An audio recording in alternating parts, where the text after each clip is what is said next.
Karena sakit hati dan dendam, semua akan dilakukan oleh orang yang merasakan hal tersebut. Apalagi kalau sampai iri hati dan dengki, perbuatan yang sangat keji yang membutakan hatinya akan dilakukannya. Pak, saya mau beli tanah ini berapapun, harganya akan saya bayar Pak, saya mohon, ucap Pak Budi. Maaf Pak, tanah ini tidak akan saya jual berapapun harganya, jawab Pak Yudi. Pak Yudi, akan saya bayar 100 juta Pak, dan nanti akan saya lebihkan lagi uangnya menjadi 130 juta, pucuk Pak Budi. Maaf Pak, tetap tidak bisa. Pak Yudi masih kekeh. 150 juta deh Pak, tawar Pak Budi. Maaf Pak Budi, tidak bisa. Lebih baik Bapak cari tanah yang lain saja, karena tanah milik saya ini tidak mau saya jual, kekeh Pak Yudi. Pak Yudi dan Pak Budi ini bertetangga. Pak Yudi ini memiliki tanah yang ukurannya sangat luas, yang nantinya direncanakan untuk membangun rumah impiannya dengan keluarganya. Akan tetapi, Pak Budi ini selalu menawar dan menginginkan tanah tersebut sebagai usahanya. Pak Yudi dan Pak Budi ini rumahnya bersampingan pas. Pak Yudi dan Pak Budi juga memiliki profesi yang sama, yaitu berjualan di pasar yang sama juga. Suatu ketika saat sedang di pasar, sikapnya Pak Budi kepada Pak Yudi ini acuh dan cuek. Mungkin karena Pak Budi sudah kecewa dengan Pak Yudi, karena Pak Budi tidak mendapatkan tanahnya itu. Tanah milik Pak Yudi itu tempatnya di pinggir jalan dan letaknya sangat strategis. Tanah tersebut yang ukurannya sangat luas masih kosong, karena Pak Yudi tinggal di rumah peninggalan kedua orang tuanya, dan tanahnya tersebut merupakan warisan dari kedua orang tuanya. Pak Yudi berjualan sembako di pasar, sedangkan Pak Budi juga sama, berjualan sembako. Mereka saling bersaing dengan dagangannya tersebut. Toko sembakonya milik Pak Yudi ini selalu saja ramai dengan pembeli.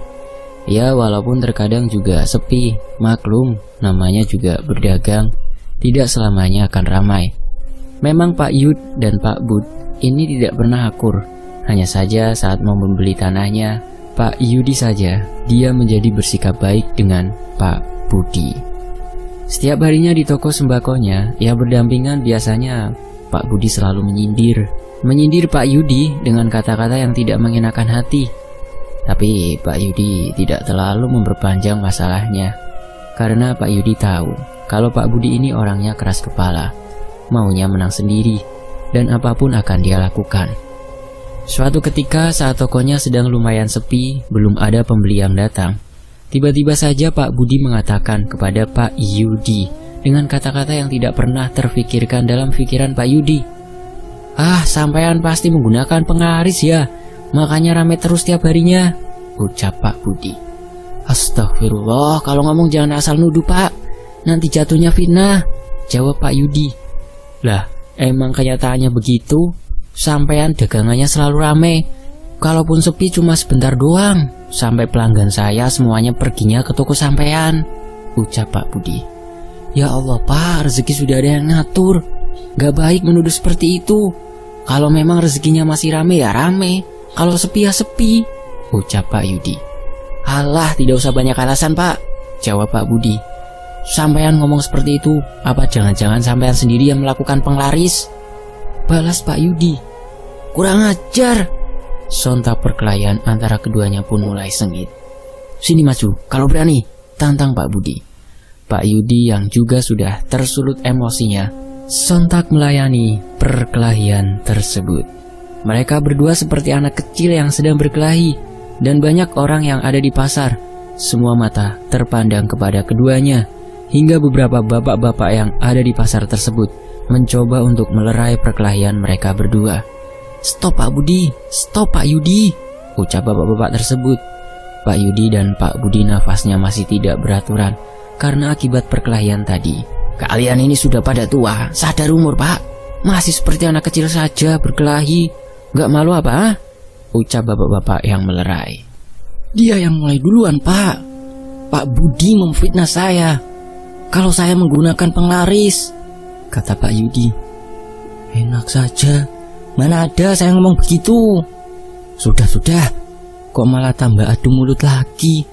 Sudah mending berdamai dan bersaing secara sehat saja, kata si pelerai. Sontak mereka berdua pun bersalaman. Namun di dalam hatinya Pak Budi ini masih belum ikhlas untuk meminta maaf kepada Pak Yudi. Dia hanya berpura-pura saja. Akhirnya perkelahian tersebut pun sudah selesai dan semuanya sudah kembali ke tempatnya masing-masing. Singkat cerita, saat pulang dari pasar, sesampainya di rumah, Pak Yudi menceritakan kepada istrinya tentang kejadian yang ada di pasar tadi siang. Bu, tadi siang Bapak berantem sama Pak Budi. Astagfirullah, kenapa berantem Pak? Ada masalah apa? Pak Budi memfitnah Bapak, Bu. Katanya Bapak sudah menggunakan penglaris. Ya Bapak ndak terima lah, Bu. Sabar Pak, ndak usah diladeni apa yang diucapkan sama Pak Budi. Bapak kan tahu sendiri kalau Pak Budi emang seperti itu orangnya, suka membuat masalah. Iya Bu, ya sudahlah, Bapak mandi dulu ya Bu. Pak Yudi pun melangkahkan kakinya menuju ke dalam kamar mandi karena tubuhnya sudah terasa sangat lengket. Malam harinya, Pak Yudi dan istrinya beserta dengan anaknya yaitu Roy menonton televisi bersama. Roy ini masih berusia 9 tahun. Roy masih duduk di kelas 3 sekolah dasar. Keesokan harinya, Pak Yudi berangkat kembali ke pasarnya. Pak Yudi membuka pintu rolling door-nya dan menata semua dagangannya.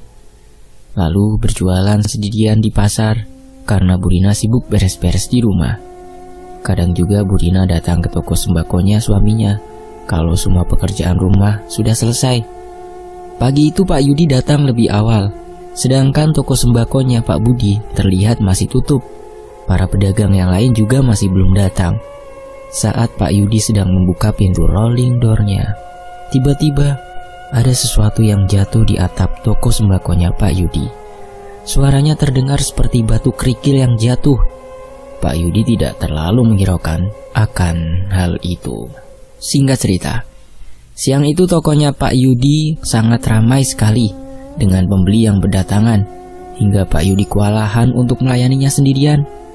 Sabar ya Bu, antri, jangan berdesakan, ucap Pak Yudi. Karena memang siang itu benar-benar sangat ramai. Akan tetapi, berbeda dengan toko sembakonya Pak Budi yang terlihat sepi. Pak Yudi berpikir dia membutuhkan karyawan untuk membantunya berjualan, karena kalau sendirian tidak bisa. Sampai akhirnya saat malam hari, Pak Yudi mengatakan kepada Bu Rani, Bu, Bapak kayaknya butuh karyawan. Soalnya toko rame terus Bu. Bapak ndak bisa kalau harus jualan sendiri, selalu kewalahan. Siapa ya Pak tapi? Jawab Bu Rani. Bu Rani mulai berpikir dan mengingat-ingat saudara jauhnya, anak dari budenya Bu Rani yang ada di kota lain. Gimana kalau Danu saja Pak? Danu siapa Bu? Jawab Pak Yudi yang masih belum mengingat. Danu, anaknya budeku Pak yang ada di kota, jawab Bu Rani. Iya boleh Bu, nanti Ibu hubungi saja ya Danunya. Iya Pak. Bu Rani mulai mencari nomornya Danu yang tersimpan di kontak handphonenya. Setelah di-scroll akhirnya Bu Rani menemukan juga nomornya Danu. Assalamualaikum Nu. Iya, ada apa Tante Rani? Kamu mau ndak kerja di toko sembakonya Om Yudi? Wah, mau banget Tante. Kebetulan kan aku masih menganggur. Kalau begitu kamu besok kesini ya, supaya bisa langsung kerja. Iya Tante, jawab Danu singkat. Singkat cerita, hari ini Pak Yudi tidak berangkat ke pasar karena merasa tidak enak badan. Mungkin karena kecapean, toko sembakonya selalu ramai. Pagi itu Pak Yudi jalan-jalan pagi di sekitar halaman rumahnya, sembari berjemur di bawah terik matahari pagi. Terlihat juga Pak Budi, tetangga sampingnya Pak Yudi, sedang santai duduk di depan teras rumah, sedang menikmati cangkir kopinya dengan roti tawar. Pak Yudi pun mencoba menyapa Pak Budi. Pak, nggak berangkat ke pasar? Nanti siangan, sampean sendiri kok nggak ke pasar? Tanya Pak Budi. Iya Pak, masih nggak enak badan. Namun setelahnya Pak Budi tidak menjawab lagi pernyataan dari Pak Yudi. Sore harinya, Pak Yudi membuat kegiatan di halaman rumahnya dengan menyirami tanaman-tanamannya yang semakin hari semakin bertumbuh besar. Tiba-tiba saja, Pak Budi terlihat baru pulang dari pasarnya. Pak Budi melihat ada salah satu mangga yang sudah busuk jatuh ke halamannya Pak Budi. Memang mangga tersebut adalah miliknya Pak Yudi. Memang letaknya pohon mangganya itu tepat berada di samping dan menjalar ke halaman rumahnya Pak Budi. "Hei Pak Yudi, ini manggamu itu berserakan di halaman rumah saya, membuat kotor saja." Sontak, Pak Yudi langsung menghampiri ke halamannya Pak Budi. "Maaf Pak, kan mangganya tidak sengaja jatuh ke tempatnya Bapak. Kalau gitu saya minta maaf ya Pak. Pokoknya saya tidak mau tahu ya. Pohonnya dirapihkan. Jangan sampai masuk ke halaman rumah saya," ucap Pak Budi. "Iya Pak, nanti akan saya rapihkan." Lalu Pak Budi masuk ke dalam, meninggalkan Pak Yudi. Ibu Rani yang melihat kelakuan dari tetangganya itu hanya bisa menggelengkan kepalanya. Tiba-tiba saja terlihat ada seorang laki-laki yang berjalan menuju ke halaman rumahnya Pak Budi. "Assalamualaikum," ucap Danu. "Waalaikumsalam, Danu," teriak Bu Rani. Kemudian Dani menyalami Bu Rina serta Pak Yudi. "Ayo masuk Nu." Pak Yudi pun menghentikan pekerjaannya dan ikut masuk ke dalam rumah. "Duduk Nu, Tante buatkan minum dulu ya." Danu duduk di ruang tamu bersama dengan Pak Yudi. Pak Yudi juga mengajak ngobrol-ngobrol dengan Danu. "Gimana perjalanannya Nu? Lancar?" tanya Pak Yudi. "Alhamdulillah lancar Om tadi," jawab Danu. "Roy mana Om?" "Oh, Roy masih ngaji Nu." Beberapa saat kemudian Bu Rani datang menuju ke ruang tamu dengan membawakan 2 gelas minuman. "Silakan diminum Nu." "Makasih Tante." Malam itu Danu tidur di kamar yang kosong. Kebetulan rumahnya Pak Yudi ini memiliki 3 kamar. Kamar pertama ditempati Bu Rani dan Pak Yudi. Kamar kedua ditempati Roy sendirian. Dan kamar yang berada paling di belakang yang tidak pernah dipakai tersebut ditempati Danu. Keesokan paginya, Pak Yudi dan Danu pergi ke pasar. Hari ini hari pertamanya Danu untuk bekerja bersama dengan Pak Yudi. Danu diajarkan cara kerjanya dan harga-harga barang sembako yang ada di tokonya. Siang itu tokonya sangat ramai. Untungnya saja sudah ada Danu yang membantu Pak Yudi. Hari demi hari, bulan demi bulan telah berlalu.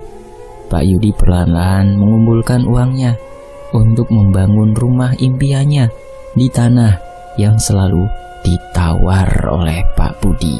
Sedikit demi sedikit rumahnya tersebut mulai terbangun, dan rencananya nanti tanah yang luas tersebut akan dibangun juga toko sembako di depan rumahnya. Pak Yudi tidak terlalu terburu-buru untuk pembangunan rumahnya, karena Pak Yudi juga harus berjalan mengumpulkan uangnya. Hingga suatu ketika, Pak Yudi menyewa orang untuk merapihkan pohon mangganya agar tidak lagi merambat ke halaman rumahnya Pak Budi. Tiba-tiba saja Pak Budi keluar dari dalam rumahnya. "Nah gitu dong dirapihkan, supaya tidak mengotori halaman saya." Pak Yudi hanya bisa terdiam tanpa menjawab perkataan dari Pak Budi. Dia memang seperti itu, hal kecil saja selalu dibesar-besarkan. Hobinya memang membuat masalah. Jadi Pak Yudi selalu mengalah saja dengan Pak Budi, karena kalau dilayani masalahnya itu tidak akan kelar. Suatu ketika pertengkaran antara Pak Yudi dengan Pak Budi kembali lagi. Kali ini masalahnya berkaitan dengan anaknya.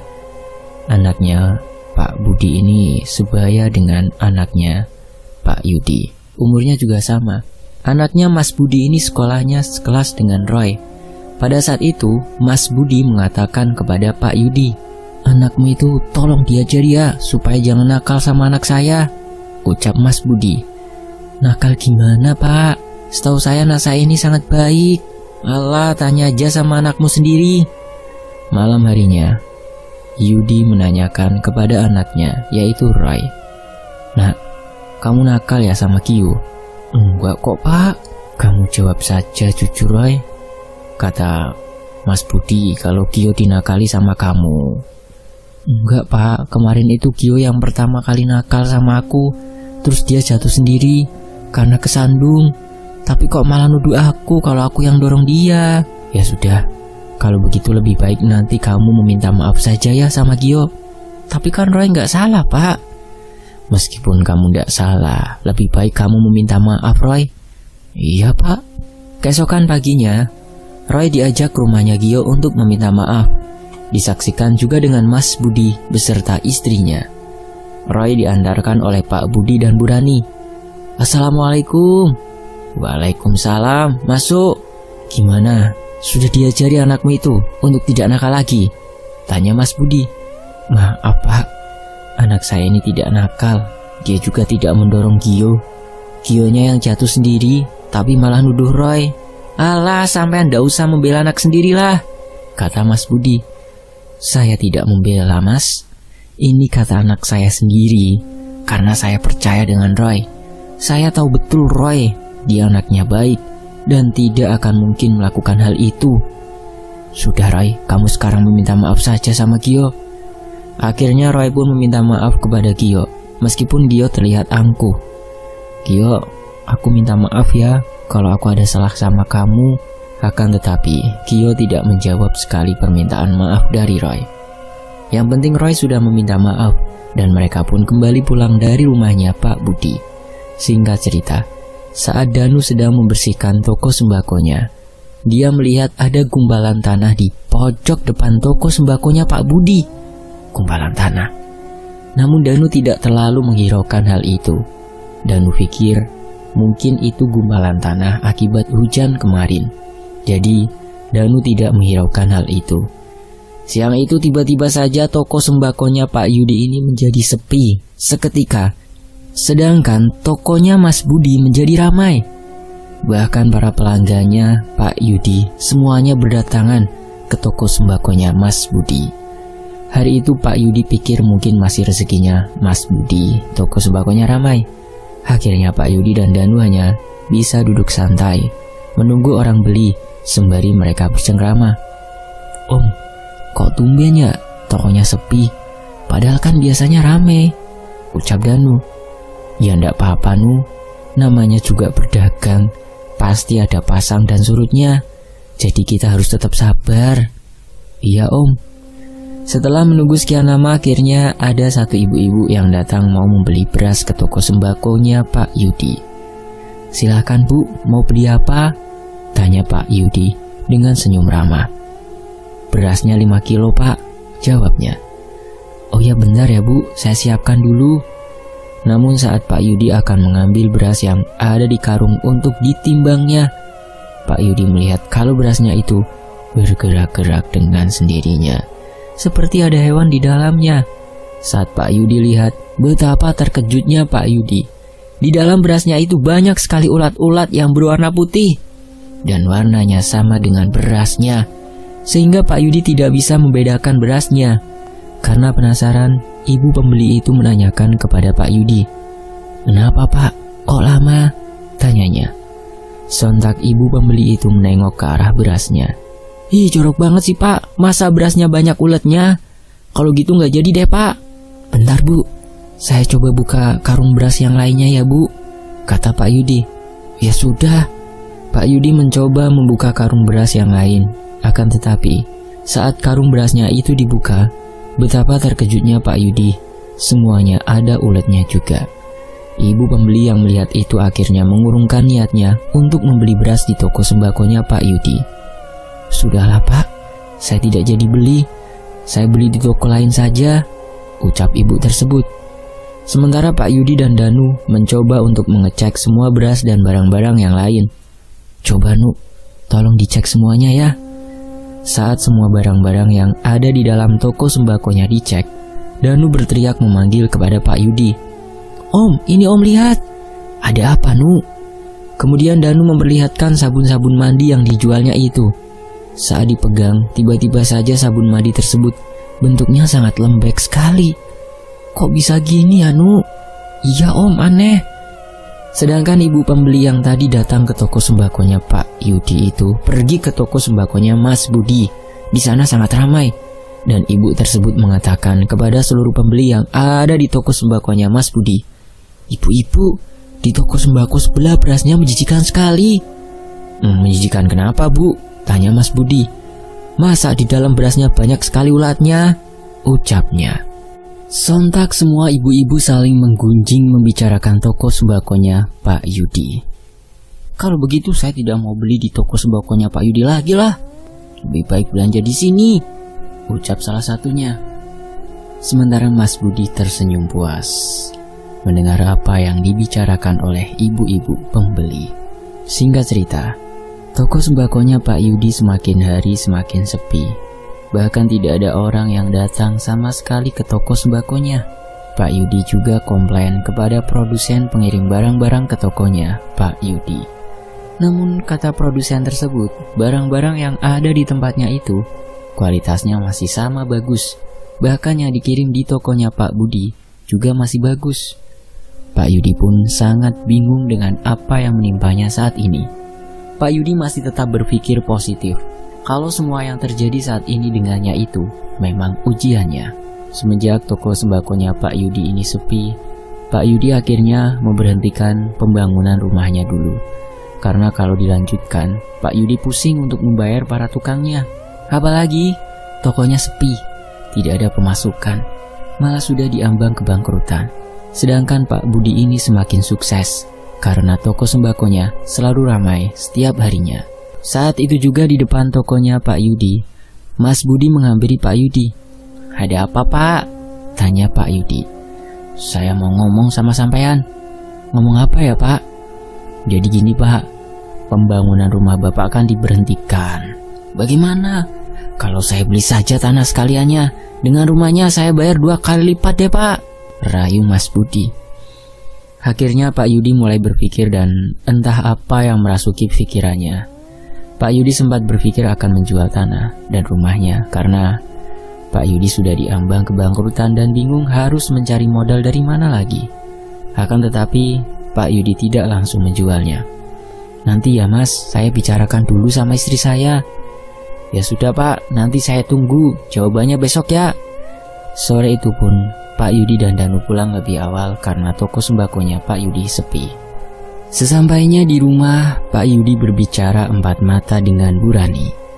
Bu, toko sembako kita kan akhir-akhir ini sepi.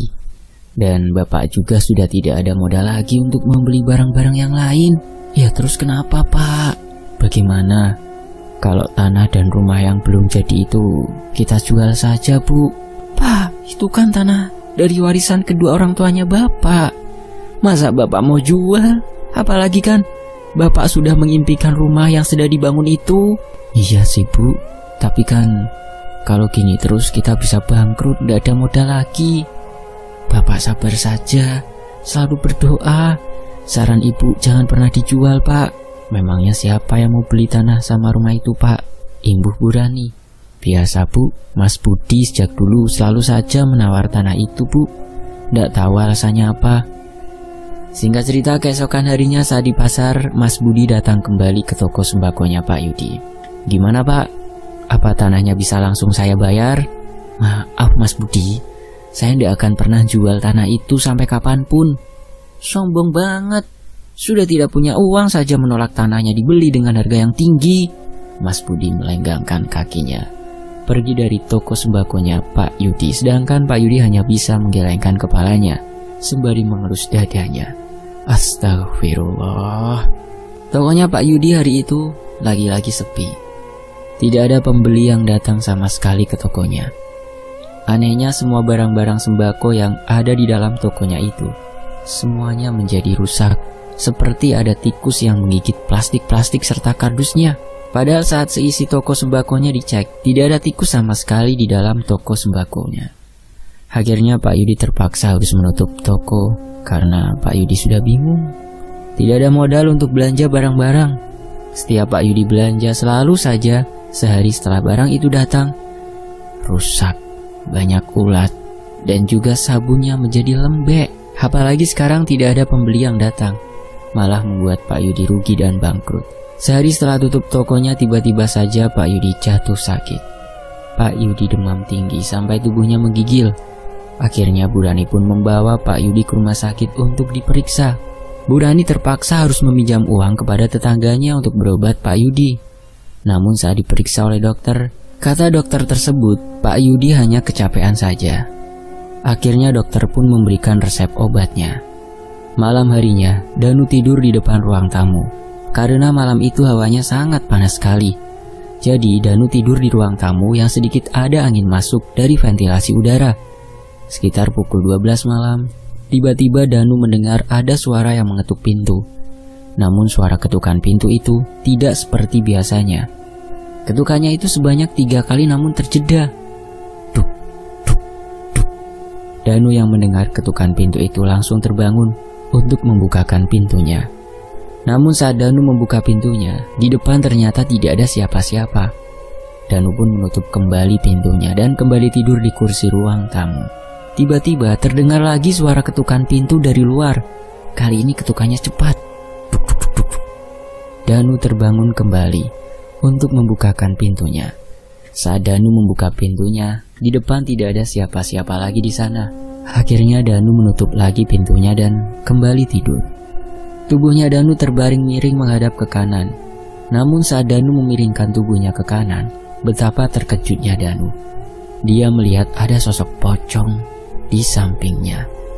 Sosok pocong tersebut sangat menyeramkan, dengan wajah yang gosong, dengan mulutnya yang menganga, dan mengeluarkan bau yang sangat busuk sekali. Tubuhnya Danu seketika menjadi kaku, dan mulutnya seperti terkunci. Danu ingin sekali berteriak, namun tetap saja Danu tidak bisa. Setelah beberapa saat kemudian, sosok pocong itu pergi dan meninggalkan kepulan asap. Barulah Danu bisa menggerakkan tubuhnya dan bisa berteriak. "Tolong! Tolong!" teriak Danu. Membuat Pak Yudi Bu Rani terbangun mendengar teriakan Danu. Pak Yudi dan Bu Rani pun menghampiri Danu. "Ada apa, Nu?" "Pocong, Om, Tante." "Pocong? Mana pocong?" "Tadi Tante ada pocong, wajahnya menyeramkan dan baunya sangat busuk, Tante." "Sudah, kamu pasti kecapean, Nu. Itu halusinasi kamu. Lagian ngapain kamu tidur di sini?" "Beneran, Om, tadi ada pocong." "Pindah ke dalam kamar saja, Nu," ucap Bu Rani. Akhirnya Danu pun kembali ke kamarnya untuk tidur. Singkat cerita, keesokan harinya saat Bu Rani sedang menyapu teras rumahnya dan halaman rumahnya, Bu Rani dikejutkan dengan banyaknya tanah. Padahal biasanya tidak ada, karena halaman rumahnya Pak Yudi ini memang terbuat dari batako. Jadi kalau ada tanah itu terlihat dengan jelas. Sontak Bu Rani langsung masuk ke dalam dan berteriak memanggil Pak Yudi. "Pak, Pak," teriak Bu Rani. "Ada apa sih, Bu? Kenapa teriak-teriak?" tanya Pak Yudi. "Itu di depan teras rumah sama di halaman rumah kok banyak tanah, Pak." "Tanah? Tanah apa, Bu?" "Nggak tahu, Pak, makanya ayo kita lihat, Pak." Akhirnya Pak Yudi dan Bu Rani pergi ke dalam rumahnya untuk melihat. "Astagfirullah, ini sepertinya tanah kuburan, Bu. Bapak kok tahu, Pak?" "Iya, Bu, jelas ini tanah kuburan." "Astagfirullah," kata Pak Yudi. Tiba-tiba saat itu juga Pak Yudi kejang-kejang. Sontak Bu Rani sangat panik, dan Bu Rani berteriak-teriak memanggil Danu. Nu, tolong, Nu." Dengan langkah yang terburu-buru, Danu keluar dari dalam rumahnya dan diikuti oleh Roy di belakangnya. "Ada apa, Tante?" "Ini tolong bawa om kamu masuk ke dalam." Kemudian Pak Yudi pun langsung dibawa masuk oleh Danu. Bu Rani bingung harus berbuat apa, karena Bu Rani tidak tahu. Kalaupun mau dibawa ke rumah sakit, Bu Rani sudah tidak memiliki biaya sama sekali. Tiba-tiba saja, ada seseorang yang mengetuk pintu dari depan rumah. "Tok, tok, tok, tok. Assalamualaikum," ucapnya. Sontak Bu Rani langsung berjalan keluar untuk membukakan pintunya. Sedangkan Danu sedang menjaga Pak Yudi di dalam kamarnya. "Waalaikumsalam," jawab Bu Rani. "Krek, maaf Bu, saya mau meminta sumbangan seikhlasnya untuk pembangunan masjid," ucapnya. "Sebentar, saya ambilkan uangnya dulu, Mas," jawab Bu Rani. Bu Rani berjalan masuk ke dalam kamar untuk mengambilkan uang. Tiba-tiba saja Pak Yudi berteriak sangat kencang sekali, seperti orang yang sedang kesurupan. Sontak, orang yang meminta sumbangan tersebut mendengarkan teriaknya Pak Yudi. Beberapa saat kemudian, Bu Rani datang ke depan dengan memberikan uang. "Ini Mas uangnya." "Maaf Bu, kalau saya boleh tahu, Siapa yang teriak-teriak ya? Itu suami saya, Mas. Tidak tahu dia tiba-tiba tadi seperti orang yang kesurupan. Saya juga bingung, Mas, harus berbuat apa? Ucap Burani. Kalau begitu, saya boleh masuk gak, Bu? Siapa tahu saya bisa bantu, ucapnya. Oh iya boleh, Mas, silakan masuk. Kemudian orang yang meminta sumbangan tersebut masuk ke dalam kamar. Dia meminta kepada Burani untuk menyiapkan segelas air yang belum masak. Akhirnya Burani pun mengambilkan segelas air putih tersebut. Lalu orang tersebut memegangi kepalanya Pak Yudi sembari merapalkan ayat-ayat suci Al-Quran. Dan setelah selesai dibacakan ayat-ayat suci Al-Quran oleh orang tersebut, akhirnya Pak Yudi pun tersadarkan diri. Dan orang tersebut langsung mendoakan segelas air putih tersebut kemudian diberikan kepada Pak Yudi. Ini silakan diminum, Pak, dan sisakan airnya untuk nantinya dipasukan ke wajah Bapak, ucap orang yang meminta sumbangan. Pak Yudi pun meneguk air putih itu dengan perlahan-lahan. Setelah sudah membaik, orang tersebut pun berpamitan untuk pergi. Kalau begitu saya pamit, mau melanjutkan lagi ya Pak, Bu, Mas. Iya Mas, terima kasih ya sudah membantu suami saya. Singkat cerita, malam harinya saat Pak Yudi, Burani, dan Danu sedang bercengkrama di depan teras rumahnya, sedang membicarakan tentang tanah yang ada di halaman rumahnya, sedangkan Roy sudah tidur lebih awal. Mungkin karena capek seharian bermain, karena tadi hari Minggu libur sekolah.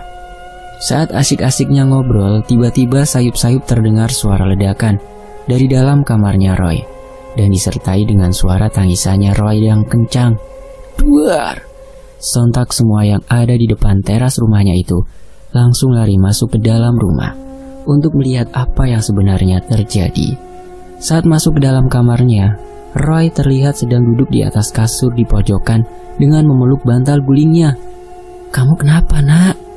Namun Roy masih tetap menangis sesenggukan saat ditanyai Burani. Burani pun menghampiri Roy dan memeluk Roy dengan kencang. Roy takut, Bu, takut. Takut kenapa, Roy? Kamu jawab saja. Tadi ada sosok yang tinggi besar, bertaring, dan tubuhnya berbulu ada di pojok kamar situ, Bu, jawab Roy, sembari menunjukkan telunjuknya ke arah yang dimaksud. Sontak semua yang mendengarkan saling berpandangan. Sosoknya itu, wajahnya sangat seram sekali, Bu. Matanya merah menyala. Pak Yudi langsung mendoakan Roy dengan doa-doa yang dihafalnya dengan segelas air putih. Lalu air putih tersebut diberikan kepada Roy. Roy pun langsung meneguk air putih tersebut dengan perlahan-lahan. Akhirnya, Roy sudah sedikit tenang saat meminum air putih yang sudah didoakan Pak Yudi. Di sisi lain, toko sembakonya Pak Yudi belum juga dibuka karena Pak Yudi benar-benar bingung harus mendapatkan uang dari mana. Sedangkan hutangnya saja masih menumpuk belum dibayar. Pada siang hari, keluarganya Pak Yudi dikejutkan oleh suara batu yang dilemparkan mengenai kaca depan rumahnya. Prang! Sontak Pak Yudi, Burani, dan Danu pergi ke depan untuk melihat. Untungnya, kaca jendela depan rumahnya itu tidak pecah, hanya retak sedikit saja. Saat Pak Yudi mengecek ke depan rumahnya, di depan tidak ada siapa-siapa. Benar-benar Pak Yudi heran, siapa sebenarnya yang melakukan ini semua? Malam harinya juga, Pak Yudi mendengar ada suara ketukan pintu di depan kamarnya. Tok, tok, tok. Saat Pak Yudi terbangun untuk membukakan pintu kamarnya, akan tetapi di depan kamarnya itu tidak ada siapa-siapa. Seketika tubuhnya Pak Yudi merinding dan bulu kuduknya berdiri. Akhirnya Pak Yudi pun kembali ke kasurnya. Pagi harinya, Roy dan Pak Yudi ini tiba-tiba saja demam dan Pak Yudi mengeluh sakit pada perutnya. Sakitnya sangat teramat. Sedangkan Roy, di sekujur tubuhnya timbul bercak-bercak yang berwarna merah dan semakin membesar. Roy terus merintih kesakitan dan kepanasan karena bercak merah itu semakin besar dan menimbulkan rasa gatal yang disertai dengan rasa sakit. Burani benar-benar kebingungan harus berobat kemana dan uang dari mana karena sudah tidak ada yang memegang uang sama sekali. Uang itu pun hanya cukup untuk membeli beras dan untuk makan beberapa hari saja. Pak Yudi terus merintih kesakitan. Perutnya sakit sekali dan semakin lama semakin membesar perutnya. Sakit, teriak Pak Yudi. Sabar Om, sabar, ucap Danu yang menjaga Pak Yudi di dalam kamar. Danu juga mencegah tangannya Pak Yudi yang berusaha untuk meremas-remas perutnya. serta memukul-mukuli perutnya sendiri. Bu Rani pun akhirnya membuatkan ramuan jamu untuk gatal-gatal yang diderita Roy, dan juga membuat ramuan jamu sakit perut untuk suaminya. Namun tetap saja, ramuan jamunya itu tidak mempan, tidak mengurangi rasa sakit dari suami dan anaknya. Akhirnya, Bu Rani menyarankan Danu untuk tidur bersama dengan Roy, sedangkan Bu Rani masih tetap bersama dengan Pak Yudi. Suatu malam di dalam rumahnya, saat Bu Rani ingin ke kamar mandi, Bu Rani mendengar ada suara wanita yang bersenandung. Namun Bu Rani tidak tahu di mana suara itu berasal. Seketika Bu Rani merinding dan mempercepat buang airnya. Tidak hanya itu, saat Bu Rani berjalan menuju ke kamarnya, Bu Rani melihat ada bayangan putih melayang, terbang di hadapannya. Akan tetapi, Bu Rani tidak tahu itu bayangan apa. Hanya saja Bu Rani mencium aroma bau bangkai dan kembang-kembangan yang sangat menyeruak di hidungnya. Saat bayangan putih tersebut melintas melewati di hadapannya Bu Rani, bulu kuduknya Bu Rani langsung berdiri merinding. Akhirnya Bu Rani pun langsung masuk ke dalam kamarnya. Saat itu juga, tiba-tiba terdengar suara ledakan kembali dari atap rumahnya. Duar! Semuanya terbangun, terkejut saat mendengar ledakan itu. Sekitar pukul 12 malam, Bu Rani dan Danu pun keluar rumahnya untuk melihat apa yang sebenarnya terjadi. Sedangkan Pak Yudi dan Roy masih di dalam kamarnya masing-masing.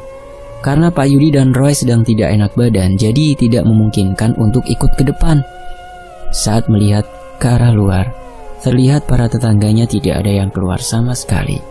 Bu Rani pun berpikir kalau yang mendengarkan suara ledakan itu hanya keluarganya Pak Yudi saja. Ketika Bu Rani dan Danu keluar melihat ke atas atap rumahnya, betapa terkejutnya Bu Rani dan Danu saat melihat ada sosok hitam besar dan berbulu berada di atas atap rumahnya, dan juga ada sosok Kunti serta sosok pocong. Astagfirullah, ucap Bu Rani. Seketika bulu kuduknya Rani dan Danu merinding dan mereka sayup-sayup mendengar suara Pak Yudi dan Roy berteriak dari dalam kamarnya.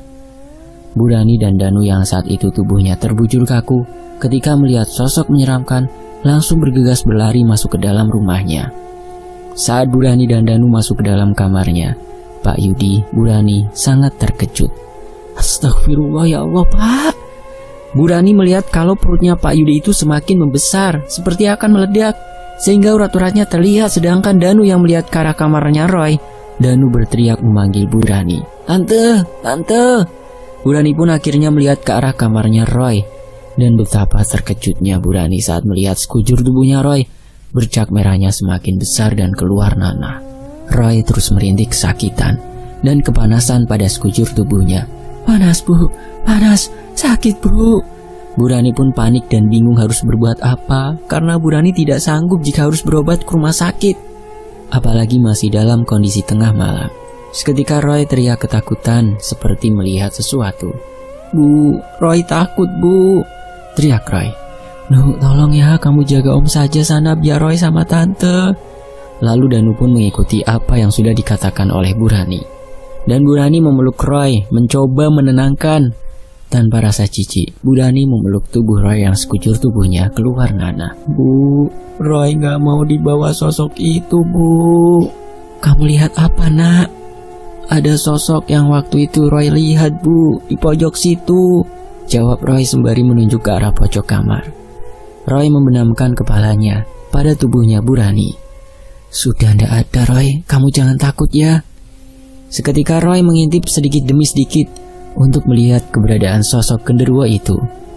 Ibu bohong, itu masih ada Bu, ucap Roy yang kembali membenamkan kepalanya pada tubuh Bu Rani. Beberapa saat kemudian Roy tertidur dalam pelukannya Bu Rani. Mungkin karena kecapean, karena sudah menangis terus dan sudah merintih kesakitan sedari tadi. Akhirnya Roy dibaringkan oleh Bu Rani di atas kasur. Kemudian Bu Rani kembali lagi ke kamarnya Pak Yudi. Bu, sakit Bu. Sabar Pak, sabar, ucap Bu Rani sembari meneteskan air matanya.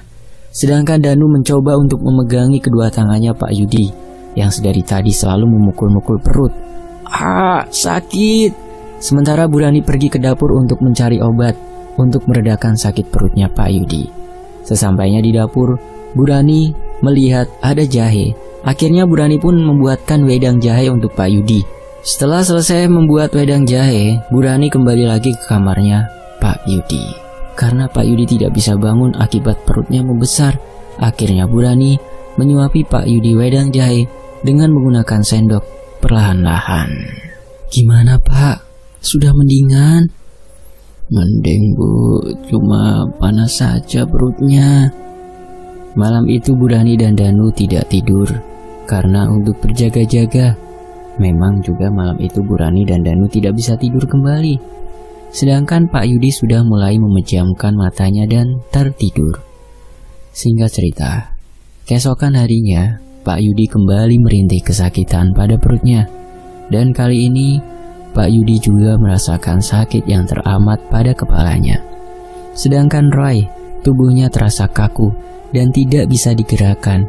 Roy terus menangis karena merasakan sakit di sekujur tubuhnya itu. Bu Rani memerintahkan kepada Danu untuk memanggilkan Pak Ustadz Habsyi. "Danu, cepat kamu tolong pergi ke rumahnya Pak Ustadz Habsyi. Rumahnya ada di pojok depan gang ya, Nu." Tanpa lama-lama Danu pun bergegas berlari menuju ke depan rumah untuk menuju ke rumahnya Pak Ustadz Habsyi. Namun saat sedang berada di depan rumahnya, sedang memakai sandalnya, Danu melihat ada sosok genderuwo yang sedang berdiri tepat di pohon mangga halaman rumahnya Pak Yudi. Sontak Danu pun terkejut. Astagfirullah. Akan tetapi Danu mencoba biasa saja karena dia harus buru-buru ke rumahnya Pak Ustadz Habsyi. Dengan langkah yang terbirit-birit, Danu berjalan kaki menuju ke rumahnya Pak Ustadz. Karena rumahnya tidak terlalu jauh dari rumahnya Pak Yudi. Sesampainya di rumahnya Pak Ustadz, Danu langsung mengetuk pintunya dan mengucap salam dengan nafasnya yang tidak beraturan.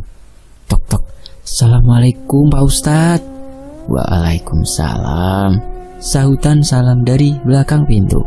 Saat pintu terbuka terlihat ada seorang laki-laki dengan janggut yang memanjang dan kumis tebal. "Ada apa nak?" tanya Pak Ustadz Habsyi. "Pak Ustadz, tolongin Om dan ponakan saya Pak Ustadz." "Ya sudah, kita langsung ke sana ya." Singkat cerita, saat Pak Ustadz datang melangkahkan kakinya di depan rumahnya Pak Yudi, Pak Ustadz langsung mengucapkan istighfar. "Astaghfirullahaladzim," ucap Pak Ustadz sembari menggeleng-gelengkan kepalanya. Karena Pak Ustadz melihat ada ceceran tanah kuburan di halaman rumahnya Pak Yudi, dan juga melihat ada sosok genderuwo yang berdiri di depan pohon mangga. Kemudian Pak Ustadz Habsyi pun masuk ke dalam rumah Pak Yudi untuk melihat keadaannya Pak Yudi dan juga Roy. Pak Ustadz Habsyi pertama kalinya melihat ke dalam kamarnya Roy terlebih dahulu. Kemudian Pak Ustadz Habsyi memegangi kepalanya Roy sembari merapalkan ayat-ayat suci Al-Quran. Roy semakin teriak kesakitan saat dipegangi kepalanya oleh Pak Ustadz Habsyi. "Keluar kau yang ada dalam tubuh anak ini. Jangan sakiti dia. Keluar, atau mau saya bakar," ucap Pak Ustadz Habsyi. Lalu Pak Ustadz meminta kepada Bu Rani untuk mengambilkan segelas air yang belum masak. Segelas air putih itu lalu diberikan kepada Pak Ustadz Habsyi. Lalu dibacakan ayat-ayat suci Al-Quran. Sementara Roy masih terus teriak-teriak kesakitan. "Ah, sakit!" teriak Roy. Kemudian segelas air putih yang sudah didoakan oleh Pak Ustadz diberikan kepada Roy. Roy pun meneguk air putih itu dengan secara perlahan-lahan. Sisa dari air putih tersebut Pak Ustadz balurkan ke seluruh bercak-bercak merahnya Roy. Dan Roy pun sudah tidak merasakan kesakitan lagi. Roy sudah sedikit tenang, dan Roy diperintahkan Pak Ustadz untuk istirahat. Sosok yang ada di dalam tubuhnya Roy itu pun akhirnya keluar juga. Dan sekarang Roy sudah tidak diganggu dengan sosok itu. Kemudian Pak Ustadz Habsyi pindah ke kamarnya Pak Yudi. Pak Ustadz memegangi perut dan kepalanya Pak Yudi sembari membacakan ayat-ayat suci Al-Quran. Seketika Pak Yudi merintih dan teriak kesakitan. Danu memegangi tangannya Pak Yudi dengan sekuat tenaganya. Pak Yudi masih terus memberontak kesakitan dan teriak sekencang-kencangnya. "Ah, sakit!" teriak Pak Yudi. Beberapa saat kemudian, saat Pak Ustadz membacakan doanya, beberapa cacing yang ukurannya besar keluar dari dalam perutnya Pak Yudi, dan baunya sangat busuk sekali. Lalu beberapa cacing itu dibersihkan oleh Pak Ustadz Habsyi tanpa jijik sama sekali. Pak Yudi juga diberikan air putih yang sudah dibacakan oleh Pak Ustadz. Kemudian Pak Yudi meminum air putih tersebut. Perutnya Pak Yudi yang tadinya membesar itu perlahan-lahan mulai kempes. Dan akhirnya Pak Yudi bisa berjalan kembali seperti semula. Setelah semuanya selesai, Pak Ustadz mengatakan kepada Bu Rani dan Pak Yudi, "Maaf Bu, Pak, sebelumnya ini itu ada yang sengaja mengirim santet atau guna-guna kepada keluarga Pak Yudi. Santet ini dinamakan dengan santet tanah kuburan, karena di halaman depan itu sengaja ditaburkan tanah kuburan oleh seseorang sebagai media." Jelas Pak Ustadz. "Oh iya Pak, waktu itu juga saya pernah menemukan tanah di depan toko sembakonya Om Yudi, Timbal Danu." "Iya, memang pelakunya itu membuat usahanya Pak Yudi bangkrut dan membuat keluarganya Pak Yudi menderita." Jelas Pak Ustadz. "Siapa Pak Ustadz kira-kira pelakunya?" tanya Bu Rani. "Pelakunya orang yang tidak suka dengan keluarga Pak Yudi, dan dia memiliki sifat iri dan dendam kepada keluarganya Pak Yudi. Orang itu adalah tetangganya Pak Yudi." Tanpa disebutkan namanya juga Pak Yudi dan Bu Rani sudah tahu siapa pelakunya. "Apakah santet itu sudah hilang Pak Ustadz?" tanya Pak Yudi. "Belum Pak, karena santet yang dikirim ini cukup kuat," jawab Pak Ustadz. "Lalu bagaimana cara menghilangkan santet tanah kuburan ini Pak Ustadz?" tanya Pak Yudi.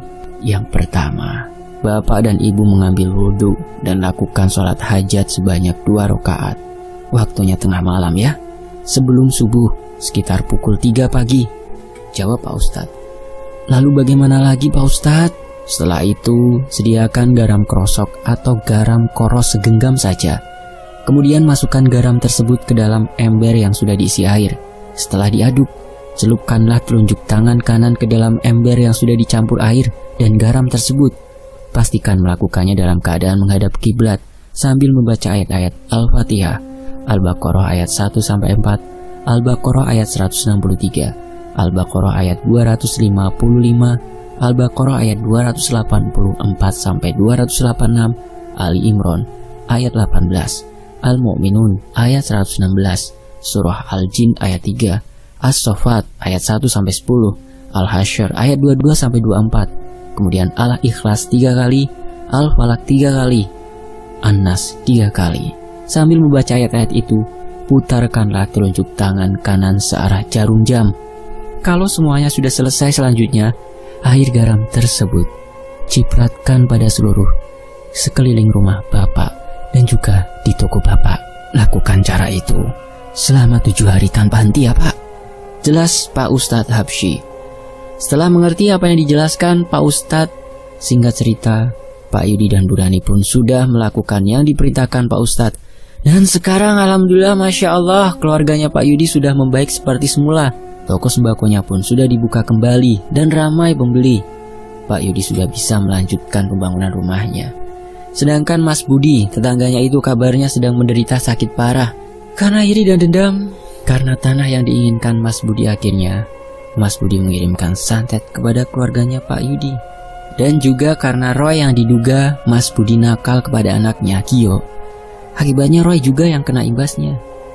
Dan dari kejadian ini kita bisa memetik hikmah dan pelajaran bahwa hilangkan sifat iri dan dengki di dalam hati, serta jangan suka dendam kepada seseorang, karena siapa yang menanam akan mendapatkan balasan atau karmanya masing-masing. Demikianlah sebuah kisah di Tony FS. Semoga terhibur dan bisa mendapatkan hikmah. Tony FS pamit. Wassalamualaikum.